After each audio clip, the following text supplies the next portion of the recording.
আসসালামু আলাইকুম। আলহামদুলিল্লাহি ওয়াহদা ওয়াসসালাতু ওয়াসসালামু আলা মান লা নাবিয়্যা বা'দা আম্মা বা'দ। আউযু বিল্লাহি মিনাশ শাইতানির রাজীম। বিসমিল্লাহির রহমানির রহিম।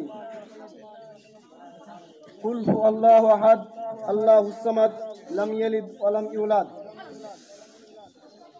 সম্মানিত আজকের এই সভার উপদক্ষ ও অধ্যক্ষ, সম্মানীয় আজকের আমাদের শিক্ষক মহাশয়গণ এবং আমার সামনে দাঁড়িয়ে থাকা সহপাঠী বৃন্দ, তাই আজকে এই প্রজাতন্ত্র দিবসকে সম্মান জানিয়ে আমরা এখানে উপস্থিত হয়েছি। আজকের দিনটি হচ্ছে 26শে জানুয়ারি। এই দিনটিতে আমাদের এই ভারতবর্ষে সংবিধান কার্যকর করা হয়। আমাদের এই ভারতবর্ষ একদিন এই ইংরেজেরা এই ভারতবর্ষে রাজত্ব চালিয়ে গিয়েছে। আমাদের ভারতবর্ষ 1947 সালে 15 আগস্ট স্বাধীনতা হয়। কিন্তু এখানে একটি কথা না বলেই পারছি না, আমাদের এই ভারতবর্ষ স্বাধীন করতে গিয়ে অনেক রক্ত মাল দিয়ে তারা আমাদের এই ভারতবর্ষকে স্বাধীন করেছে।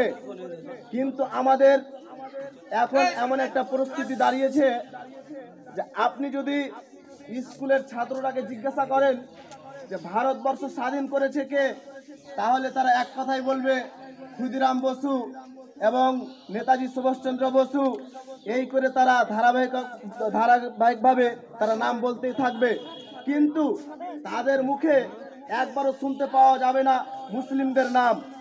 আপনি যদি তদন্ত চালিয়ে ইতিহাস পড়ে দেখেন এই ভারতবর্ষ স্বাধীন করার, তাহলে এই ভারতবর্ষকে এই ইংরেজদের বিরুদ্ধে সর্বপ্রথম যিনি আন্দোলন করেছিলেন তিনি হচ্ছেন শাহ অলিউল্লাহ মুহাদ্দিস দেহলভী। কিন্তু তাদেরকে জিজ্ঞাসা করেন এই ব্যাপারে, তারা কখনোই বলবে না।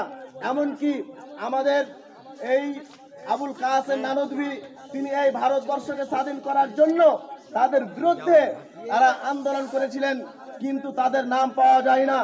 এই ভারতবর্ষকে স্বাধীন করতে গিয়ে আমাদের বড় বড় মুহাদ্দিস মাওলানারা, হাফিজ থেকে নিয়ে কারি সাহেব পর্যন্ত আমাদের এই ভারতবর্ষকে স্বাধীন করতে গিয়ে তাদের রক্ত দিয়ে, আজ যদি দিল্লির মাটিতে আপনি যান তাহলে এখন মুসলমানদের রক্তের গন্ধ পাওয়া যায়। তো যাই হোক, এইভাবে আমাদের ভারতবর্ষকে স্বাধীন করা হয়েছে 1947 সালে 15 আগস্ট। তাই এই ভারতবর্ষ স্বাধীন হওয়ার পর আমাদের দেশ কিভাবে চলবে সেটা তারা হয়নি। কিন্তু 1950 সালে 26শে জানুয়ারি আমাদের সংবিধান কার্যকারী হয়।